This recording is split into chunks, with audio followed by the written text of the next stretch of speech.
Hi, I'm Kristen. I am with Moms Demand Action for Gun Sense in America. We are here at the South Carolina State House today to promote secure firearm storage in homes and vehicles. We are here with some of our community partners, such as Be Smart for Kids, asking everyone to please play a role in educating our communities and also taking accountability and responsibility for securing firearms in your homes and vehicles. All right, good afternoon, everybody. I'm Kristen Moldenhauer. I'm the South Carolina chapter leader for Moms Demand Action for Gun Sense in America. I also serve as a client advocate in a hospital-based violence intervention program. I'm a former educator and I'm a mom of 3 children.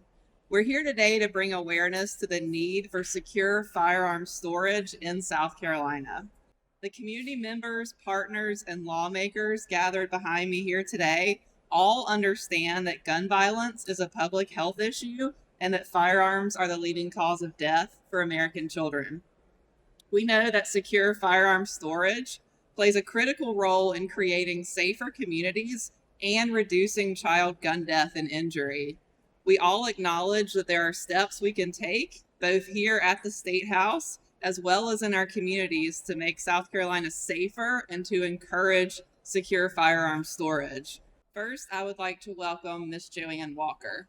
Thank you, Kristen, for asking me to share a few words. My name is Joanne Walker. I'm a mother of 3 from York County. I'm also the wife of a veteran and a law enforcement officer. And I'm a volunteer for Be Smart for Kids, which is an educational program focused towards teaching adults about secure firearm storage. We believe that most gun owners understand that responsible gun ownership starts with securely storing your firearms, which requires guns to be locked up and not just out of sight. While the majority of gun owners, like my husband and I, take this responsibility seriously, too often firearms are not securely stored, often resulting in deadly consequences. In a shopping center in Columbia on Christmas Eve 2024, a 4-year-old was shot with an unsecured firearm in a car by his 8-year-old sibling when briefly left unattended. This was completely avoidable. Be Smart helps adults learn some simple steps to keep children and our communities safe, following the SMART acronym. S is secure all guns in your home and vehicles. M is model responsible behavior around guns. A is ask about the presence of unsecured firearms in other homes your child visits. R is recognize the role of guns in suicide. And T is tell your peers to be smart, which is what we're doing here. We've seen time and again in South Carolina and across the country that when guns aren't properly stored, tragedies happen. In Walterboro in January, a 2-year-old shot a 20-year-old man with an AK-47 style rifle, left unsecured on a bed. Miraculously, he lived. Firearms are the leading cause of death for American children and teens, and unauthorized access to guns presents a serious safety risk to children in South Carolina. Thank you so much to Joanne. Next, I would like to welcome Senator Tameika Isaac Devine. Good morning. I guess it's afternoon. Good afternoon, everyone. I'm Senator Tameika Isaac Devine from South Carolina Senate District 19. And as a mom, a public official, and someone who spent decades working in our community, I want to be clear. Gun safety is not a political thing. It is a matter of protecting our children, our families, and our future. Safe storage bills like the ones that we have here at the State House are rooted in something simple but powerful: responsibility. Responsible gun ownership means ensuring that firearms are stored safely, out of the hands of children and those who may harm themselves or others. This is about prevention and about saving lives. Joanne talked to you about what happened on Christmas Eve of 2024. A 4-year-old was accidentally shot and killed by a gun that was lawfully owned by the parents.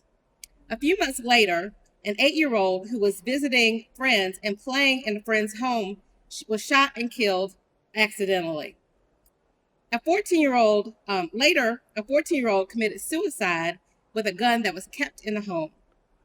All 3 of these scenarios have several things in common. All of these incidents happen in and around my district. All of these incidents happen with guns legally owned by parents either in the home or in their car. And all of these were preventable if only weapons were safely secured. In South Carolina, too many families have experienced heartbreak for preventable gun violence, accidental shootings, youth access to unsecured weapons, and moments of crisis that turn deadly, all because firearms are too easily within their reach and accessible. And so we have a duty to act. Safe storage laws do not take away anyone's rights. Let me say that again. Safe storage laws do not take away anyone's rights. But what it does do is it affirms that rights come with responsibility. Thank you, Senator Isaac Devine. Next, I'd like to welcome Senator Deon Tedder. Good afternoon. First, I want to thank the advocates behind me for what they've been fighting for so long. Just the simple thing that we are responsible gun owners. Again, this is not anti-gun. In fact, I own a gun. I own two. And it's for the safety and protection of my family. And it's our right to keep and bear arms. However, we want people to have their guns responsibly, to protect children from being able to access them. As you've heard in the prior incidents that we've had across our state. In fact, one of the things that one of the speakers spoke before, in talking to my police chief in North Charleston, the number one way individuals, particularly younger individuals, get their hands on guns is out of vehicles. Guns that are stolen out of vehicles, easily accessible, and all that we're here demanding is that we responsibly store our weapons. It's interesting to me that in the legislature, particularly in the bills that we're taking up now regarding the responsible use of THC beverages or the responsible use of alcohol, whatever it may be, the argument is always, how do we make it safe and keep it out of the hands of our children? And we find a way, every piece of legislation that we have dealing with alcohol, dealing with substances, that we want our adults to be able to responsibly use these items, but we always find a way to include mechanisms to where they're safely stored in stores where it's not attractive to kids, where it's not accessible to minors. So why can't we do that with guns? That's my question. It seems to be common sense. And so if we can do that for all of the other things that we argue about and debate about, to allow adults who have the right to engage in these things, to keep them out of the hands of children, to protect our children, why can't we have that same energy when it comes to guns?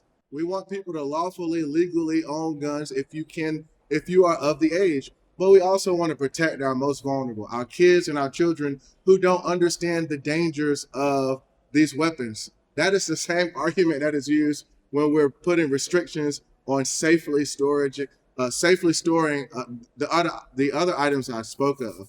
It's the fact that the children, they don't understand the dangers of it. They don't understand what could be done if they get a hold of it, and they're not trained to use these things. It's the same thing with guns. Senator Tedder. Lastly, I would like to welcome Everytown Survivor Fellow Melody McFadden. Hello, everyone. My name is Melody McFadden. I am a member of the clergy. I'm also an advocate that's a survivor. I am an Army veteran, proudly, and I am a responsible gun owner.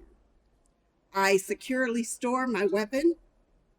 I make sure that the ammunition is not accessible to that weapon. I am a Mimi of many. So it's very important to me that secure storage is of the utmost importance because I've had too many family members taken in senseless gun violence. My mother was taken when I was 17 years old. She lived in domestic violence, and she was shot and killed in front of my little sisters.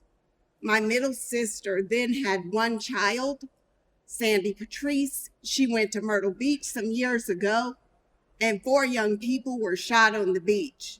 My sister's only child that I helped raise in my own home did not come home from Myrtle Beach.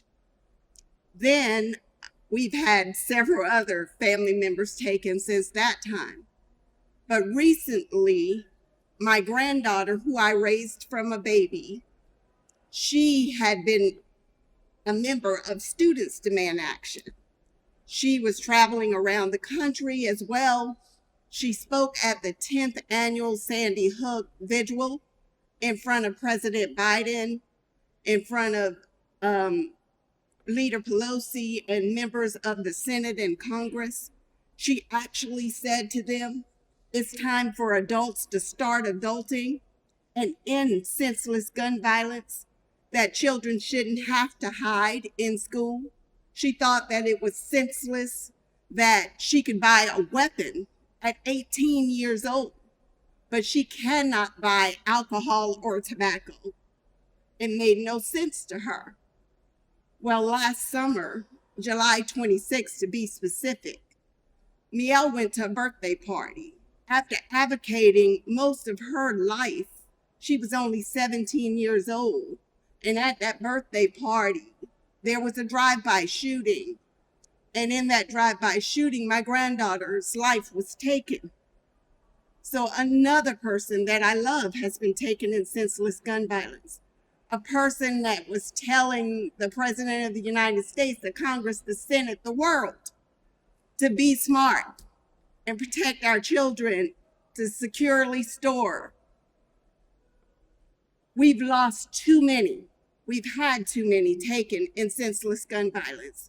You can have someone introduce a bill, and the way that our system works, you have to have a chairperson put it on a committee agenda. It has to come out of committee, and then it has to come to the floor, and then it has to get to the floor without an opposition to even be debated. And so we haven't even gotten to a conversation around it. So if there are people that are opposed to it for various reasons, we haven't even gotten to that point to see why, because it hasn't gotten a committee hearing yet. So what we'd like to do is certainly move it forward, have a committee hearing on it, and hopefully then that's when we can have people come and testify and say why this makes sense for our community. To what Senator Devine just talked about, a lot of us file legislation and it sits in the committee and never gets heard.